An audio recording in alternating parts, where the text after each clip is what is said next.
Welcome back to the Stan Lebed Show. We have a very special guest here. Dude, you know? It's no what ifs or buts. Yeah. Yeah. Mom, we have a break from school. I'm a wannabe farmer. He's got chickens and everything. Yeah. Now we just ended on that, right? Yeah, like the victim mindset, those.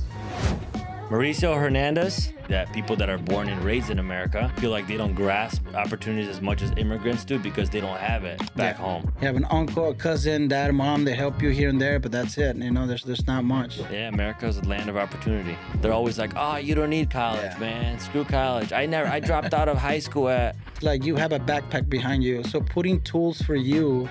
I was gonna ask you, do you think people are born entrepreneurs or are they made? The pencil is being done already. You just have to sharpen it. But you have to work through it, you know. Welcome back to the Stan Lebed Show. The episode is going to be about business entrepreneurship, and I have someone very special here. Mauricio Hernandez, kind of introduce yourself. I'm so happy that you're here. And I kind of just want to start off by, I know you've done so many great things that I personally know about you, but I would love for you to share just kind of your background, kind of where you grew up and things of that nature. So, well, thank you. Thank you for having us in here. You know, this is great. You know, great things you've been doing also. I know you try to support a lot of the community. I know you're a real good man. I appreciate that. Yeah, so you know, I know we know each other for quite some time now. Yeah, so I'm Mauricio Hernandez. You know, grew up in Mexico. You know. Well, let me ask you what part. I know most people probably won't know. Yeah, There's so one place everybody knows. Cancun. Oh, Cancun, yeah. And that's it. Yeah, that's funny because everybody thinks Cancun is like Mexico. And no, there's more to that. There's a lot of tradition, there's a lot of culture, and Cancun doesn't give it to you in a weekend or a week, you know, all inclusive. So no, I'm more from the north side. I'm more from the north. It's just about I would say about 4 hours down from San Antonio. So it's a little bit close to the border. It's the second largest city in the whole country. So a lot of manufacturing, a lot of traffic. It's big. It's So big. you're born and raised there, right? I was born and raised, yeah. Mom from Tamaulipas, which is another close to Laredo, Texas, and then dad was you know from the north side, from Monterey. So we stay there. You know, we were there quite some time. You know, around 10 we moved down to Texas. We were there for about 5 years, and then my older brother and my sister, they had to start going to school. So you know, we realized in Mexico is a little, you know, more cheaper to go to college and things like that. So we went back. I went back. I was the youngest of three. So we went back. You know, we all went to college, you know, finished college, started working in there, and then just made myself, you know, over here. So That's pretty cool. So you were 10 years old when you left Mexico? I was 10. Yes, I was 10. I remember, funny part that, you know, a lot of the things difference is I was going to fifth grade in Mexico, and when you come from another country, they bring you back. I don't know if it happened to you. Never happened to me. But they bring you back 1 year, you know, and then when you go back to Mexico, they bring you back another year. So it's I don't know why they do it. And I feel like it's apparently Mexico education is a little bit, you know, advanced than the U.S. at that time. Mm-hmm. So that's why they kind of do that. So I heard you say that you moved to Texas, right? And then you moved back for school, for college? Yeah. So it was when I was moving to ninth grade that summer. We went back and then I finished, you know, high school at the time, and then went straight to college and, you know, finished. I went for international business. Mm-hmm. That's where I finished. International business is it plays in every field of being an entrepreneur, you know? Yeah, you're absolutely right. Yeah, it's something that it's not enough to have it. You know, it's you use it in every single thing. You know, when you go to any kind of convenience store, you know, it's always, you know, you know, the money here, and you know how much change you're getting, how much you're paying. You know, it helps you a lot in a lot of things in your life. Well, we're both immigrants. So yes. Do you think you kind of growing up in Mexico helped you in business a lot because of the opportunities that you see that people that are born and raised in America, I feel like they don't grasp the opportunities as much as immigrants do because they don't have it back home. Like in Ukraine, you can't have the same opportunities as you do in America. Right. And I'm sure you could say the same. Yeah, same thing. I mean, it's as simple as you don't work, you don't make no money. Yeah. you know, and the ability we have over here in the U.S. that you get a little bit of that. I wouldn't say help, but it's a little bit of you get a little bit of push. Yeah. There's something out there. There's always a program or something that you can get benefit out of it and help you take off.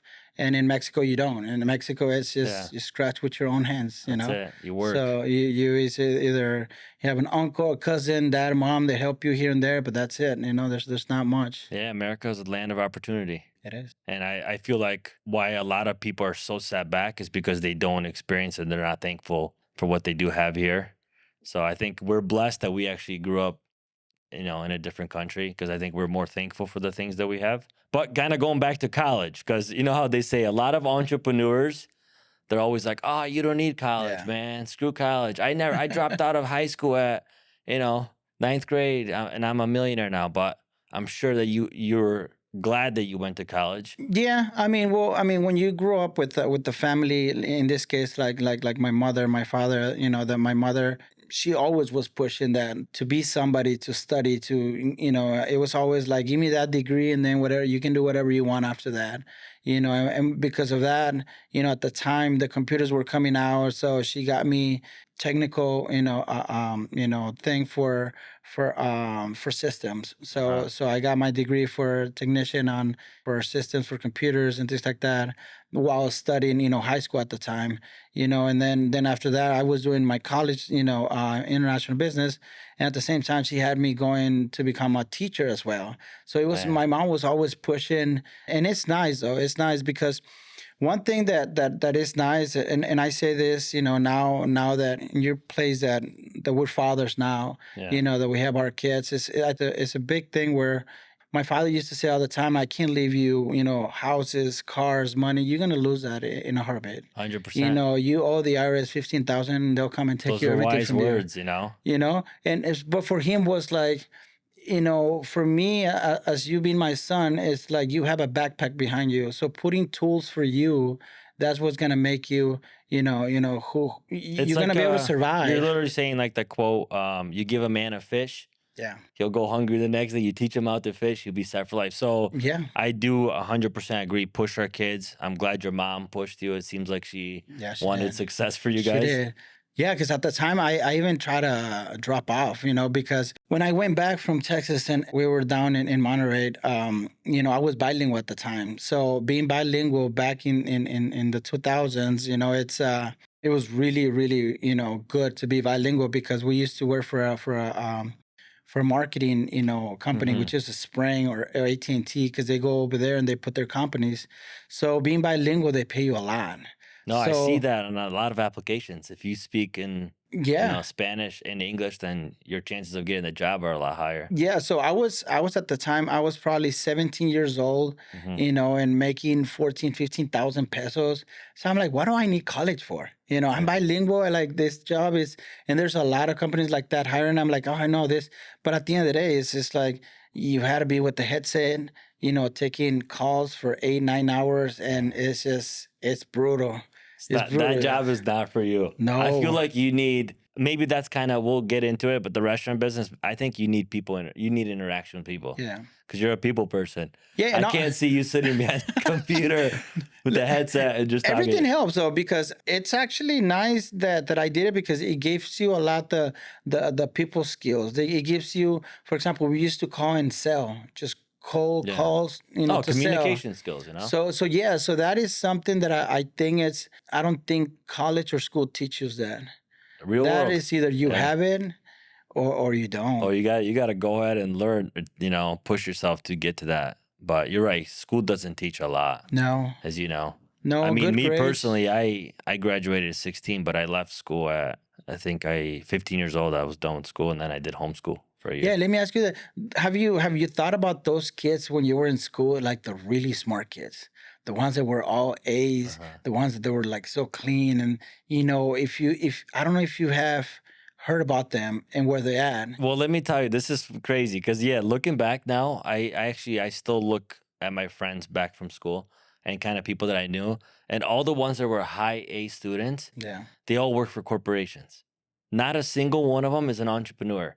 And then the bums like me, Yeah. the ones that didn't take school serious, surprisingly, you know, or maybe because we don't have another option. I'm thinking now to Right. myself, like maybe that's like, obviously we were not fit for the corporation world, but I think I was going to ask you, do you think people are born entrepreneurs or are they made entrepreneurs based on their It's funny. circumstance? I was thinking about this the other day, and the way I see that is like the pencil is being done already. You Mhm. just have to sharpen it.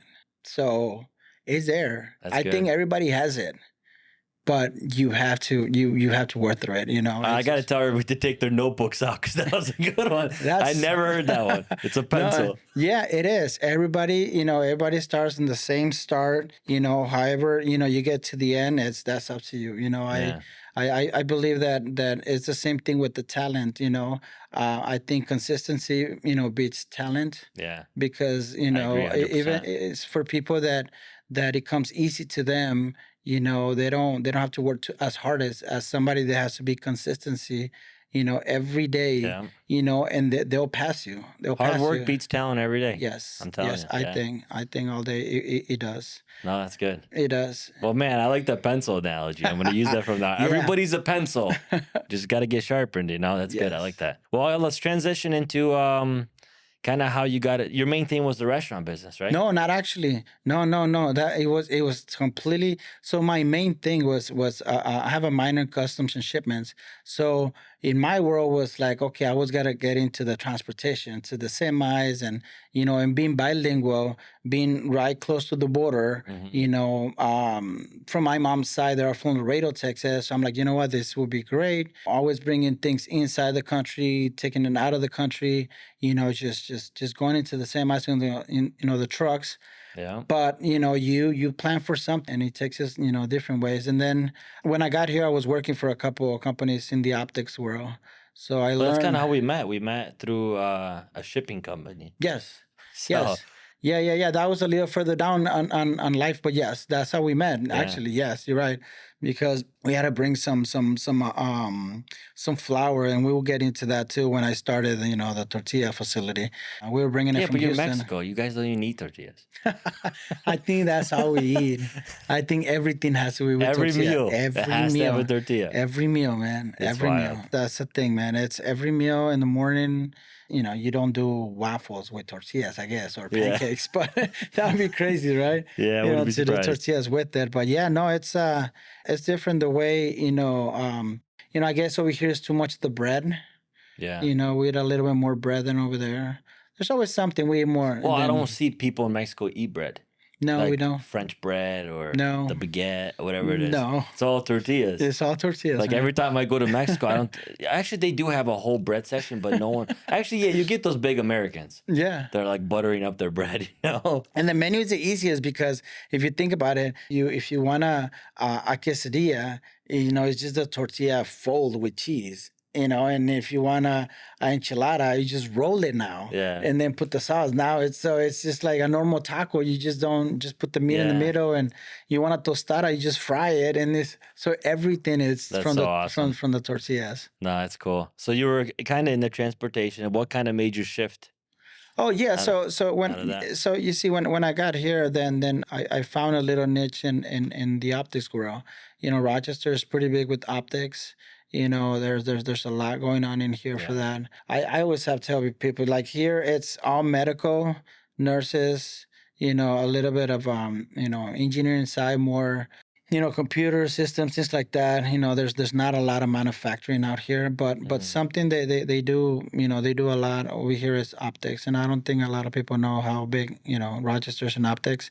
So I learned the optics world, how to take spots, how to do the polishing to it, and that's what I got into it. So that's what I was doing. You probably learned a lot of skills there. But are you still kind of in that business at all? or No. Completely So out? that I used to go to this Mexican restaurant at the time, and I met the owner. It's just how it is. It's like, for example, when you find somebody that speaks your language, is from your That's country, it. like Yeah. you just wanna talk, right? So I started talking to this guy. I used to go there for dinners and things like that. For me, it was the most authentic, food, Yeah. that I found living down here. The fact is that the lady, the owner's wife, she was from Monterey, from where I was. Wow. So that was the dish, and the taste was so good to me. So I used to go there, and then we were just talking, and then he'll saw me that I used to say hi to everyone around there in the bar and this and that. So everybody kind of knew me there, Yeah. just for going there. So one day he wanted to grow up. He wanted to grow and open up another place. He needed somebody, Mhm. and at the time, I think he offered to somebody else, but then he didn't really want to take it. I don't think he was the right fit for that guy at that time. So he didn't take that position, or he didn't take that offer. He talked to me. It's like, listen, I need somebody to help me out because I'm opening the other one in 2 weeks. I have nobody to help me with this restaurant.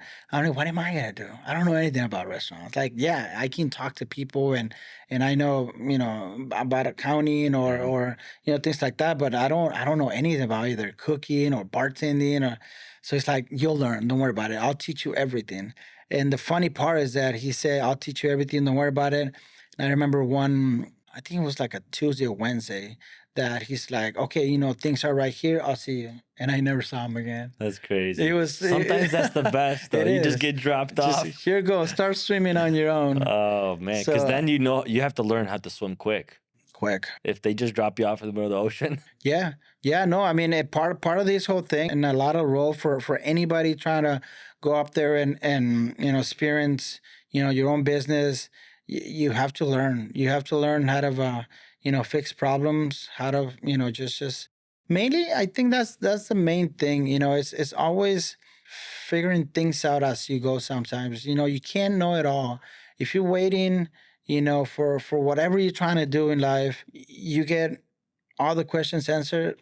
You're not. So you kind of didn't even really want to be in the restaurant business, right? You just kind No, of got. I did. I mean, yes, I wanted to have my own thing for sure. Like, I didn't want to work for But you probably were anybody. not thinking about like No, restaurants. no, no, no, no, no, not at all. I didn't even used to, cook anything, grilling and things like that. That I think Yeah. everybody knows, right? Yeah. But other than that, no, I never thought about restaurants. I knew I was good for the front of the house. I think I had the skills for like sitting people around and welcoming people and things like that, No, and you're a make people them. person, but that's not fair because every Mexican I've met is a people person. It I don't is. think I've ever met a Mexican that's not like, even though they won't speak the best English, but they'll still be Oh, very they'll try there. interactive. Yeah, they're so friendly. And I'm not just talking about in Cancun. I'm talking about even here in Yeah. America. Anyone you talk to, they don't speak no English, but they're still so friendly. People, Yeah, you know. it was funny story because I went to San Antonio a few years back, and then I went with one of my friends, Mike, and we got to this restaurant, and I'm like, no, hold on, I got this. So I talked to the guys, and the guy was sending us like appetizers and chips and wok and whatever, and then we're just talking like literally like this. We're like talking like we know each other from years. And then I remember Mike's like, hey, do you know this guy?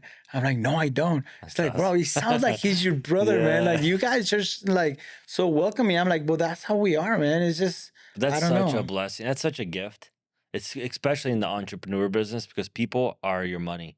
Yeah, People are a business. Without people, we're broke. yeah, So I think that trait or that gift, I think it's kind of a gift to be able to be so good with people, even if you speak no English, but the way you interact, like you said, sitting at the table and you feel like you know that guy already for 30 years. It's yeah.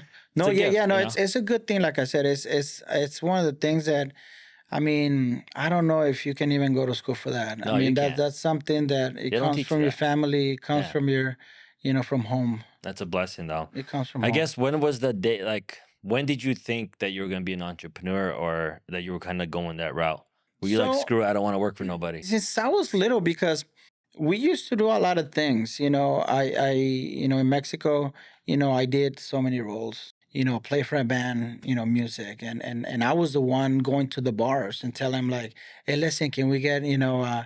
a little play in here, So I used to put all these people together and then play, we used to annoy my neighbors back at home. And in Mexico, the houses is like house, house, house, house. So everything is like You can close. shake your neighbor's hand So out the we window. used to do it on the basement. No basement. I'm sorry. We used to do it on the second floor.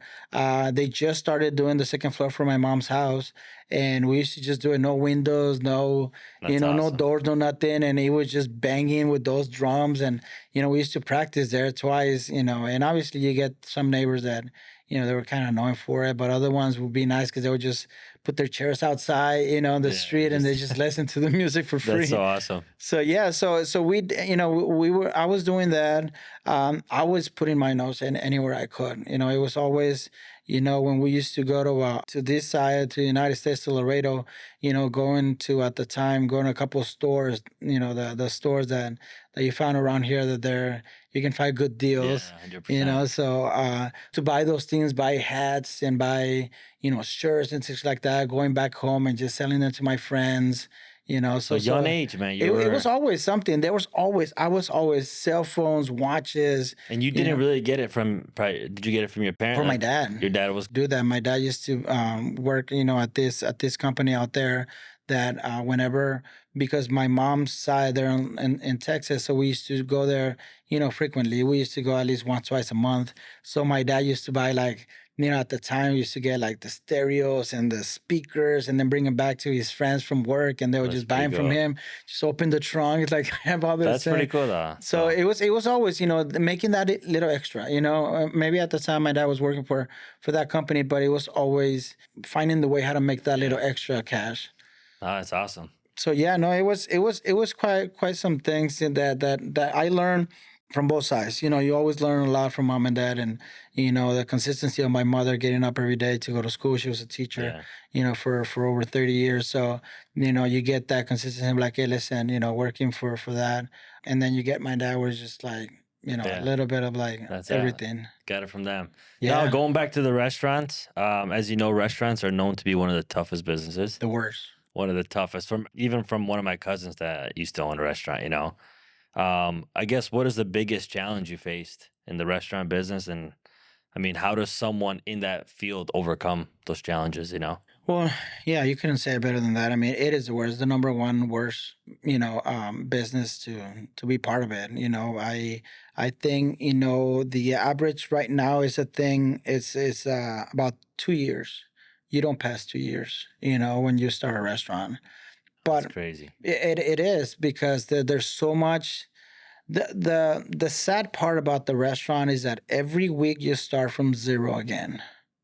So this is not something that you push and the plane is on the air, and it's like, all right, well, it's gonna take a while to get down. It's in the air, Yeah. right? No, this is your plane is on the floor every Monday, and you have to push it again and push it differently, and always try to step up to, like, what's other people doing that you're not doing, So it is hard. It is hard. Um, but like anything, if you have the passion, and you believe on what you have, it's something different than everybody else, then I mean, there's nothing else. I mean, you might go right, and if it doesn't work, just stop, go left now. The biggest thing and saddest part about restaurant is not, there's not a book. All right, so like, kind of like you just said about the book, that you can't just get a book handed to you on how to succeed in the restaurant business. But I feel like that could be part of any business. I feel like you have to go through the tough times, Yeah. in order to kind of get yourself out of that tough spot, and then that's kind of how you succeed. Rarely do you hear success stories of people trying one time and then they succeed. Yeah. So I No, feel you like- you have to build yourself a really thick skin, with this. Another thing with yeah, it's not a book, and like you said, I don't think any business has a book. Any business, obviously, they're kind of the same thing. You buy, you produce, you sell. It's kind of like the same supply chains around the businesses. What I would say though is that even though you could fail, you can fail as well, but a good plan, putting all that work before, will make you, at least have a better chance out there.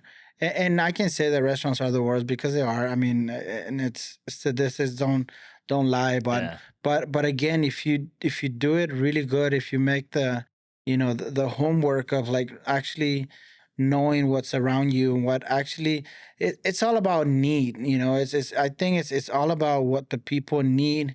That's when businesses and big businesses come out.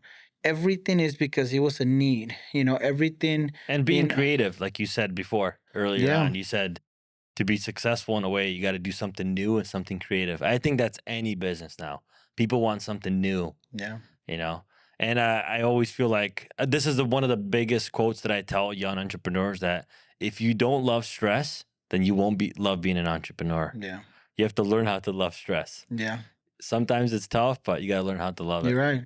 You're right. And just to add on to that too, it's I tell people the same way, the same like, listen, with this thing, it's like it's almost to the point that you have to learn how to almost eat dirt, because you're gonna be eating dirt for 3, 4, 5, 6 months. Yeah. You don't think that it's one of those that Just brush I your go teeth boom. afterwards. Yeah, And keep going.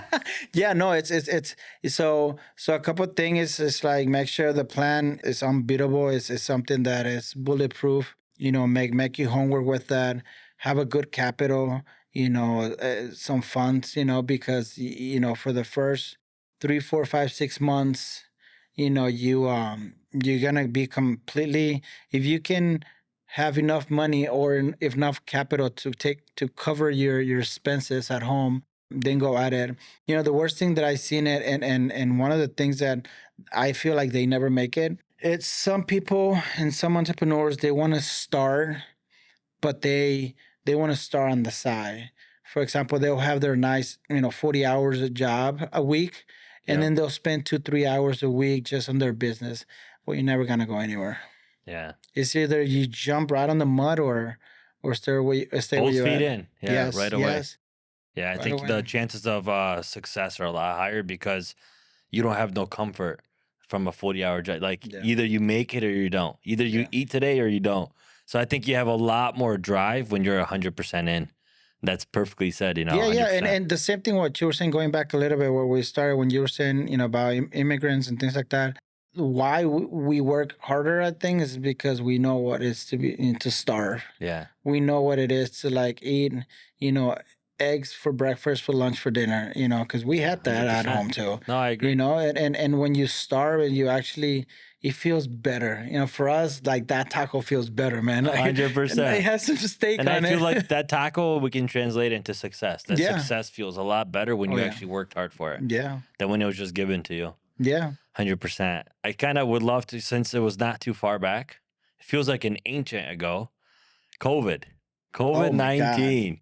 Okay, yeah. So I got a little story on that. So I don't think I told you, but so once we started with the restaurant, and I took over that first restaurant, and then we opened 2 more. We had 3.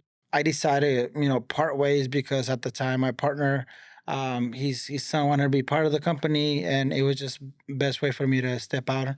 We saw the whole thing, and I started what it was, the biggest facility in upstate New York, which was for tortillas. So we used to do tortillas and chips. When you go to the Mexican restaurants, the first thing they give you chips. Those Yeah. were ours.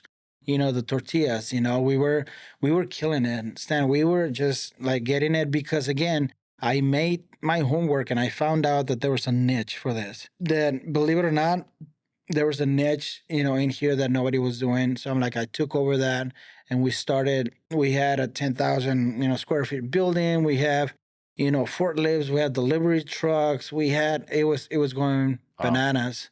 But then COVID hit.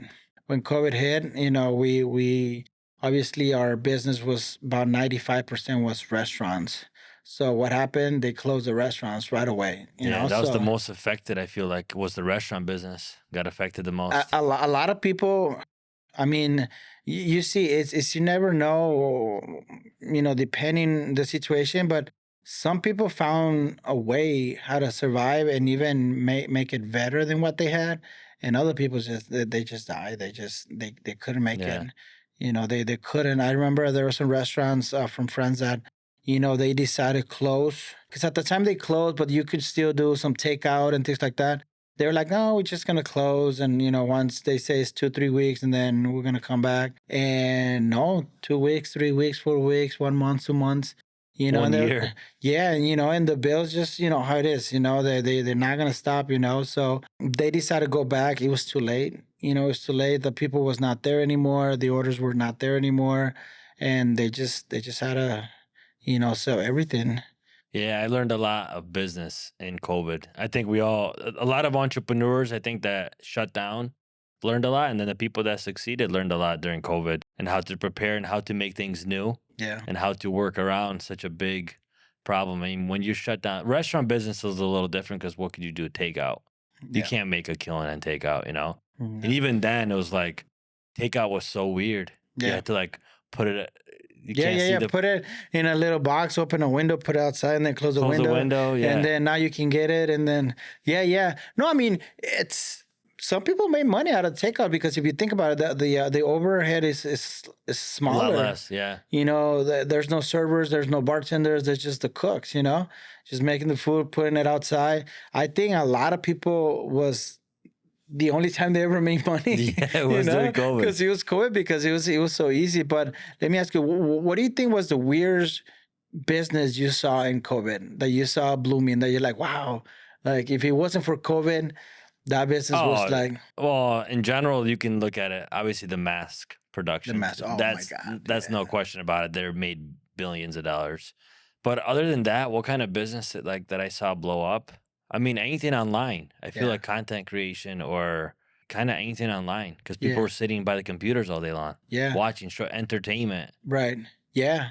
One thing that I saw that it was kind of neat that they started. I don't know if you realize, but remember everything fitness was flying.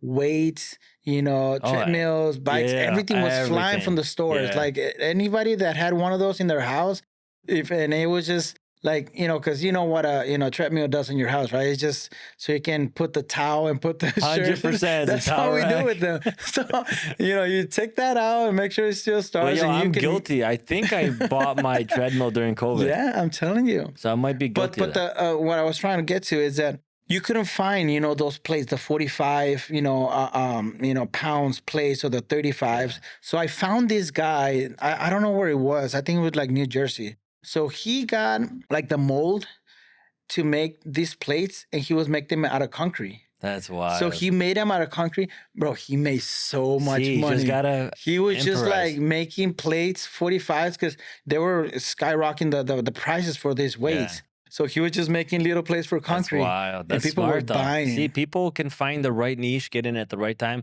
I believe timing is everything too. Yeah. If you can get into something in the right time, you can really blow up. Because Yeah. sometimes people get in at the wrong time and their business fails. But I guess going back to your tortilla business, how did that all?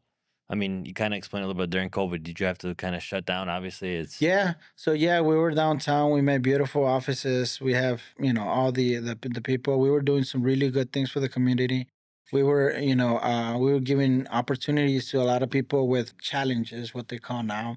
The kids that nobody would hire. For us was easier because it was just like, stacking tortillas, putting them in Yeah. a bag, and so it was good because we were helping that community. It was good for us. So the good thing with that too, I would say, is that, oh my God, those kids or that kind of people, they're loyal. They're so loyal, and they're always there. Enjoy the opportunity you give to them. So that was a good thing. That was kind of like the hardest thing that happened to us when we had to, kind of like go separate ways and sell everything. And then again, yeah, and then I went back to one restaurant, and then back to Yeah. another one, and then got the trucks, and then ever since, always, it's one of those things that you always, okay, this is my last one. Yeah. And I think I told you a couple of times, I don't know, You a did. couple of years back, I said like, that's it. And you're like, Mauricio, I don't see you without one. No, just Like, anytime an opportunity comes back, you grab the restaurant visit. that's the bad part, because think it's in everybody the knows blood that now. I've done it. I think it's in the blood now for So you. now they call me, something pops out, or there's a good building, and I try to stay away. Believe me, I have. They just come. I feel like it's in the blood. That, and the fact that once you get to know the perfection of like the it's easy. It's not as hard, because But yeah, it's you not kind of like, have the blueprint from yes, exactly, passed on. exactly. So I guess how important is networking with people? Because I know you from knowing everybody. Yeah. I can call somebody up right now and I'll be like, yo, do you know Marisa? Yeah, definitely. I know. Yeah, no, that's a big thing. That's a big thing. You have to, part of anybody out there starting, or let's say in this case, let's jump a little bit ahead. Let's say they have their business already. They're looking for an advice how to grow that business. Like, listen, I've been stunk to this, making this much a week. Like, how can well maybe what you're doing wrong is that you are behind an office every day. The job for an owner or for an entrepreneur or for the gym is to be out on the street. And, I was always so the money's on the street and the money is out there. You need to socialize. You need to go out there 100%. because that's when you bring the businesses. Staying in People the are money. office, Yeah, the way I look at it is everybody's a business opportunity. everybody. Anybody you look at, because without people, Yeah, me and you don't have jobs. And how I probably said this on the podcast before, but how I personally live my life, I actually started this like a couple years back. Every single day I got to compliment one person and every day I got to bless somebody. yeah, So unless I'm sick home and I don't go anywhere, yeah, then I compliment my kids and my wife. But every day I go out and believe it or not, by me doing that, I've sold people's houses and I've renovated people's houses just by complimenting somebody yeah, or paying for somebody's coffee. yeah. Everybody's a business opportunity. And you know what? It's nice that you say that because a lot of the times, and this I'll tell anybody, you don't have to be the best one. You don't have to be the best. You're just good at what you do. And the way you are and the way you treat people opens up so many doors Yeah. that just by knowing, it's Stan, oh yeah, it's Stan, this is it, this is what I need. Without even a quote in advance, without even telling them how much I'm gonna charge you. They know it's you. They know you're gonna treat them the right way. They've seen you what you've done for other people. I mean, that's the best thing. That is just the best. Like Yeah. you can't buy that. No, I The agree. trust from people, you can't buy it. No, I agree 100%. And I feel like a lot of young entrepreneurs or entrepreneurs fail because they always look at the high level. They want to be on the top level Yeah, instead of just going to the next level. yeah, So they're always like looking so high up and then they end up failing and they just close. I learned this the hard way, but you just got to go to the next level. And, yeah, just one step at a time, don't try to climb 10 steps yeah, in one shot. And I feel like a lot of people fail because they look at the top. yeah. And then the And fact that comparison. I feel like comparison kills yeah, people. yeah. I mean, Social it's nothing media. wrong to admire somebody, but don't compare yourself to it because everybody has a different story. 100%. Everybody started differently. The fact that one of the things that going back to what businesses and I would say I would now talk in the sense of overall businesses. It's is the fact that one of the biggest things that I think everybody fails is how to administrate yourself and the planning on your week. On every day you can do something for your business. There's something. There's always an opportunity out there for like you said, meeting people. There's always an opportunity with any people. In your case, with the real estate and things like that, there's always grandma, grandpa, uncle. Oh yeah, my uncle's trying to sell his Yeah. house. Hey, awesome. I'll talk to. So there's always something. That's for your case. For my kids will be, oh yeah, my grandma's 90th birthday is coming. Oh Jesus, like.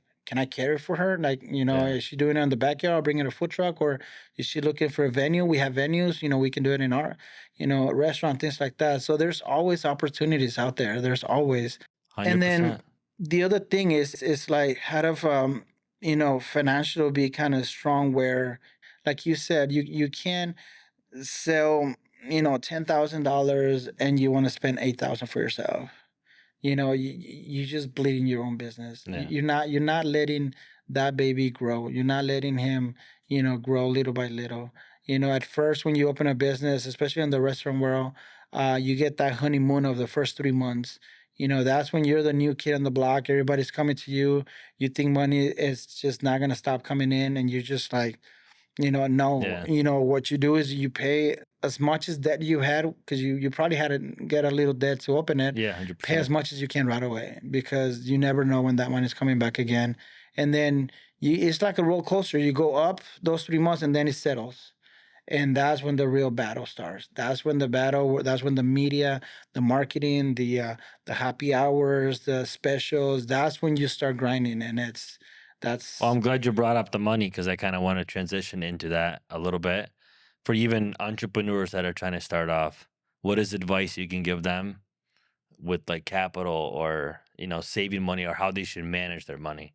Yeah. So since the day you decide that this is the route you want to go in life, since the time you said, listen, I want to, this is my business, flowers or, cars or houses, whatever it is, one of the things that I think people struggle a little bit is into the first question that you ask somebody that wants to start a business, like, well, how come you haven't started?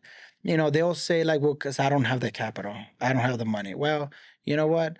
That shouldn't be a reason, why you don't start a business, because you know what? You can name it. Let's just put an example of the restaurant business. In the restaurant, well, you don't need the capital to start a restaurant. You can start already with your menus, with your graphics, with your design, with your media, marketing. You can start so many things that it requires just a laptop. So don't tell me you can't start those things in the meantime. But people, it's like I was telling you, I don't know if I was telling you this the other day, but like, what's the first thing people ask, on New Year's Eve? They say the first thing they said is like, oh, I'm going to go to the gym. So that's, everybody knows that in January is the worst time to go to Yeah. the gym, because that's when everybody's trying to go in there. And you're like, okay, by February, it's going to slow down this Yeah, thing. So 100%. everybody I say is like, they do their donation to the gym on January, because that's what they do. My thing is like, if you want to start the gym in January and it's December, well, why don't you just start, eating better, going for a little walk? You're not in the gym yet, but so that way when you're there in the gym in January, you don't, you're not passing out after 30 minutes in the treadmill, Yeah. No, So and I agree. It's like that's so good you brought it up, because even people that on the daily, they'll be like, it's Tuesday, and they'll be like, I'll start on Monday. It's like, why not start tomorrow? Tomorrow's there's Wednesday. like 6 days to get to Yeah. Monday. Why are you gonna wait till Monday? And then Monday comes, they'll be like, I never said which Monday. So then it's like 7 months, Mondays later, and then they're finally starting. So that's a really good point. That's why Yeah. I think a lot of people fail, is because they don't really have a set, or they'll keep saying, hey, like my cousin brought up a good thing on the last podcast where someone comes into the gym and they're like, yo, I'm gonna start this business, LLC. And my cousin sees him a year later. He's like, yo, did you start the business? Oh, not yet, not yet. It's like, all it is you just go start the LLC. It's Yeah. not that much, $400, you go start an LLC. So I think it's a leap of faith in the beginning for people to take. Fear, maybe. I don't know what it is, but you said it perfectly. Just don't wait till Monday or January. Why not? Yeah, and why Start the why not next day. just start tomorrow, start tonight? There's always something you can do. Like I said, it's like you always want to start until you have all the pieces of the puzzle together. Well, that's not gonna happen. It's one in a blue moon that is gonna happen. So you can always start one thing at a time, doing something today, doing something tomorrow, looking at some furniture, the tables, the chairs. You're not buying them, so Yeah. again, you don't need the funds, to do all this. You can just go to the store and start mapping everything out. Like, okay, you know what? This is gonna be for the bar. This is gonna be for the restaurant. Once you get to that, and then people or anybody will probably ask themselves, okay, well, Mauricio, once I get all that, then what? I still don't have the capital. Well, then there's so many ways. There's programs. There's a lot of things from the cities that you just have to go. You just have to go and look. And if not, I promise you that if it's a good business and it's a good business right now, and just think about it, Stan, if somebody would put on this table a good business model that we see with every single thing and how Yeah. much is in and out, believe me, believe me, I would probably, Invest I into would it. try to invest in that right now. 100%. It's so good that you said it. Well, first off, baby steps are better than no steps. Oh, for sure. So those steps will add up. But like you said right now, all that preparation you bring it to the table, an investor can come in and give you the capital. If it's a good business, you know it, man. Like, bring it to me. I know That who to, right I know there, who to talk it to. This and- little conversation, this last 2 minutes, could make a couple millionaires Yes. just by the thought of them saying, like, man, I got no capital. Yes. Can't start a business. But how you said it, just start making menus, start doing this. Yeah, just put the whole thing together. That's all you have to do. But listen, but then this is the other thing that I think we fail, or a lot of people fail, or anybody fails, is that then they become a little bit greedy. They don't want to share anything. Well, come on. I mean, you can't take the whole pie if you need a lot of things. And you know what? One of the strongest thing to any kind of business is the funds. So you need that capital. So you need to share it. But 100%. you know what? At the end of the day, and I was saying this to a friend the other day, like, who cares if at the end of the day you only have a 20-30% of that business? You didn't had any. It's zero. You're using somebody else capital or money, whatever, to give you 30% that you didn't even had. Yeah. The next time you'll take it on the next one. Now from that 30, save as much as you can, make yourself a good name. You know, obviously the business is working. At the end of the day, the business is yours. Then you go make another business and maybe you'll get the 50% next time. Yeah. So That's good. I don't know. And I seen it a lot that they're like, oh no, I'm not gonna give you, 40%. Well, good luck finding, because you might don't even have a good credit. You might don't even have any good capital. You don't have mom and dad to help you out. Yeah. It's not So like an established business where they're giving up. It's a startup. yeah, So no, startups cost. that's the hardest part. And you've seen it on the real estate. The hardest part is to get that first house or second. After that, it's piece of cake, because Yeah. that house helps for the other It's a one. little That one's for the snowball other effect. one. Yeah. It's Keeps that going. first one that you might have to suffer a little bit, but then after that, it's all you. I mean, So going into since we're talking about money and capital, good debt, a good business debt. then yeah, Because to get rich off somebody else's money is also pretty wise, I'll say, yes, if you could, yes. Yes. So the rule number one, obviously, is like, always use the bank, because they'll have more money than you and I. Yeah. Always. So always use them. And obviously you're gonna get a good, interest rate and things like that. Where if you go to, personal loaners, things like that, you might get, it's easier and faster. You get the money faster because if somebody whatever, like, but the interest is pretty much gonna eat you. Good debt, yeah. So there's actually good debt. I want to go a little bit deeper in the good debt, because people, or it's known that I think everybody has heard at this time, and if you're listening to us here by now, you probably have seen so many videos out there saying that, oh, don't buy the Corvette, buy the house, and the house is gonna give you for the Corvette. So the house is a good dad, the Corvette is not a good dad, right? Well, in the business is the same thing. You know, a lot of the times nobody wants to get in debt, right? Because they think debt is equal to something negative, something that, oh no, I don't want to be in debt. Well, one thing you have to realize, the debt is not yours. The debt is for the business. The business is in debt, not you. So, and then the business need that debt because you probably didn't have either the funds, or maybe you had them, but don't use them. Every time I have opened a restaurant, I've never used my own money. It's always, a loan or through the bank, whatever. That's the way, because let them struggle for their own, for the business. The business will get out of it. Yeah. But another thing, and I seen it, and this is pretty strong, is like, for example, they want to get in bad debt. For example, if you doing the best business in the world would be service, right? For example, service is the best thing you can do, because it's something you need a laptop, internet, and you can be right in your bedroom, on the kitchen, or Yeah. anywhere, and you doing service. That's the best, is the easiest, and obviously, the payback is better and easier and faster. You don't need an office. And people with a service business, oh, I want an office, and then my office has to have 3 monitors, and I want a coffee machine, and I want like a little, a conference room. It's like, no, And that's before they even made a dollar. Yes, exactly. So to me, that is bad debt. Why? Because you get in a debt that, let's say, it's gonna cost you, even if it's $10,000, $20,000 to remodel. You don't need an office. So now you got it yourself in another pay. A monthly payment that you didn't need it. Now you're Yeah. paying commercial water, commercial plumbing, commercial, like it. Now you are in the commercial world and you didn't need that. So that's bad then. But now, if you tell me this, let's change the scenario a little bit. And if you tell me, listen, Mauricio, but I need those offices because I got these people coming from New York City or New Jersey, and I'm gonna close down this potential deal, which is 10 million, 20 million, then that's good then, because now you're getting into debt to a potential, offers, and bringing Yeah. in business to you. 100%. But like, getting in debt just to get more printers and laptops. And I and feel this, like that's more for social media. I think it's yeah, more for others to see. Not that it's gonna make you more money. Like having 3 right. monitors is probably not gonna make you more money than having one.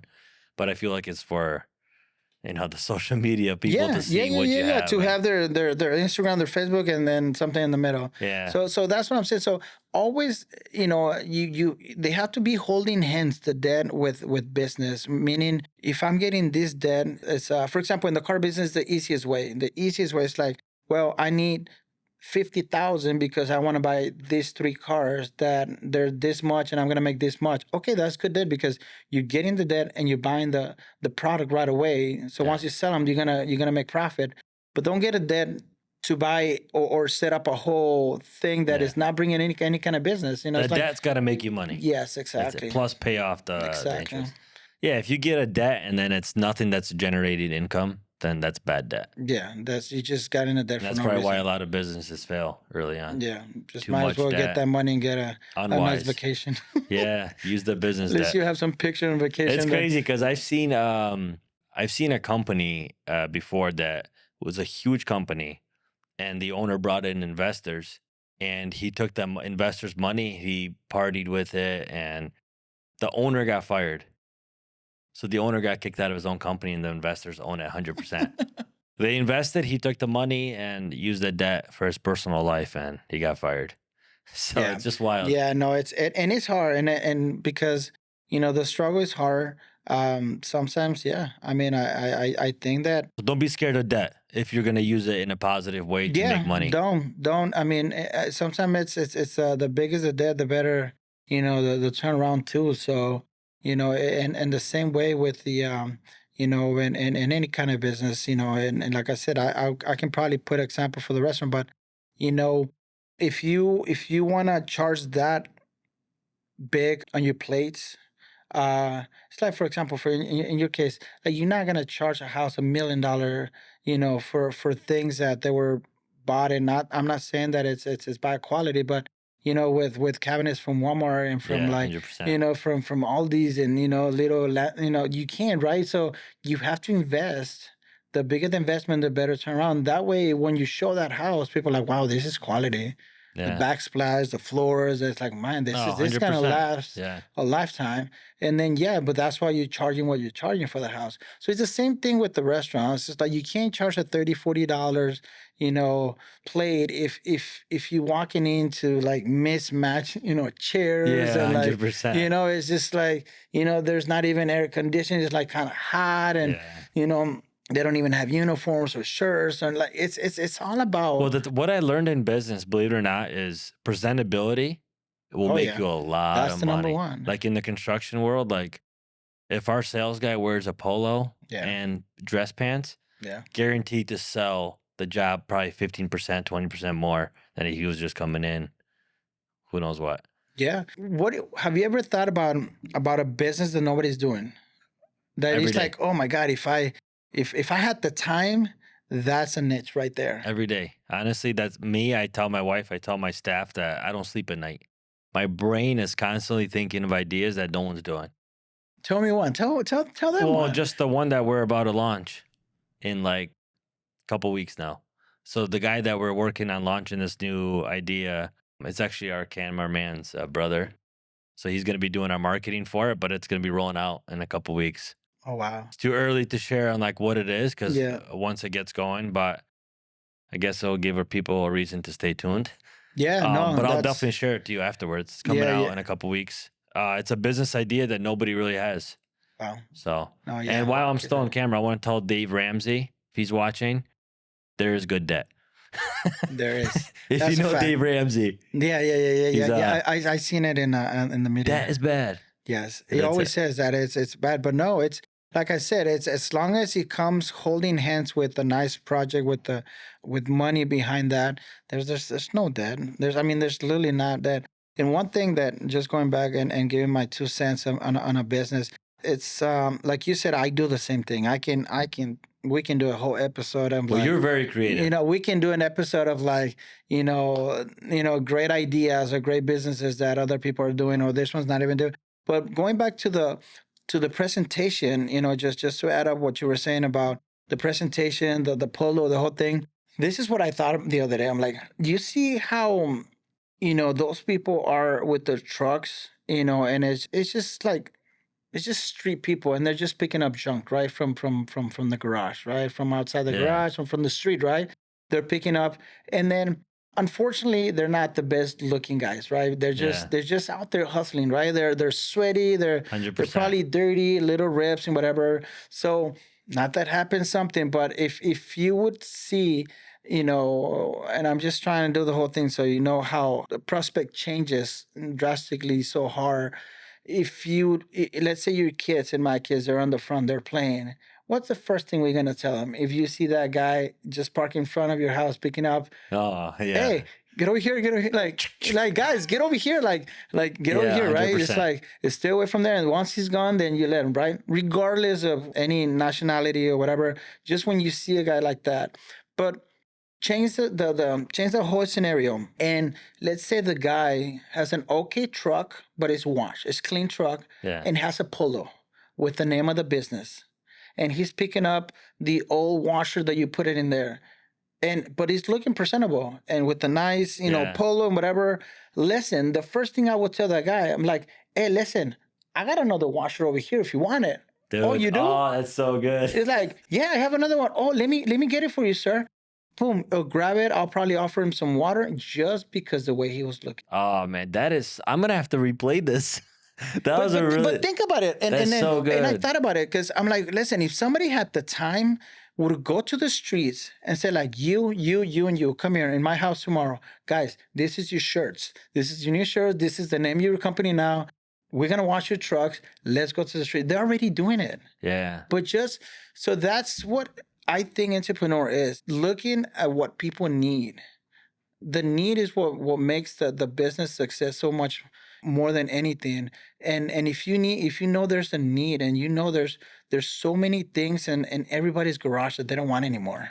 Yeah. There's TVs, there's washers, there's dryers, there's water tanks. All that is money, Even the cans and things like that. It's all about the perspective, how you clean them out, send them on the street. But now they have, they have a name, they have a company. You just started a No, company. that's so good. That was some good golden nuggets. Like someone has to learn something from that, because the way you present yourself can make you so much money just by the way you present yourself. So I feel like we're gonna have to get another episode, because I don't think we can squeeze everything into No. one.